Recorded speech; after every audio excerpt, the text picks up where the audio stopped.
বন্ধুরা শুভ রাধা অষ্টমীর প্রসাদ এই আমরা এখন পাবো। আমরা পুরোটা রাধে রাধে রাধে বন্ধুরা, আজকে অনেক দিন পরে ভাগ্য খুলেছে। দেখো এই যে রাধা অষ্টমীর বোতল প্রসাদ, দেখো এই যে এখানে অন্ন। সব প্রসাদ কিন্তু সব অন্ন, মানে এগুলো প্রভুর প্রসাদ, সব রাধারানী প্রভুর প্রসাদ।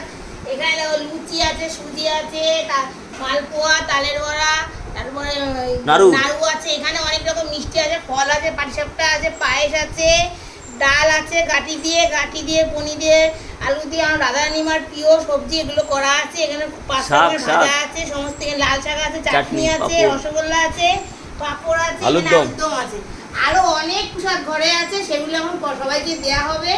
আবার আগে তো আমাদের কতগুলো সোনামানাকে প্রসাদ দেওয়া হয়ে গেছে, মানে আমাদের থাকে ওরা কুঙ্কুমুঙ্কু ওদের দেওয়া হয়ে গেছে। এখন আমরা প্রসাদ পেয়ে সবাইকে কয়জনকে দিয়েছি, আবার কয়জনকে দেবো। এত সব তো খাওয়া যায় না। এখন এইটুকু রাধে রাধে কেমন লাগলো কমেন্ট করে জানাবেন।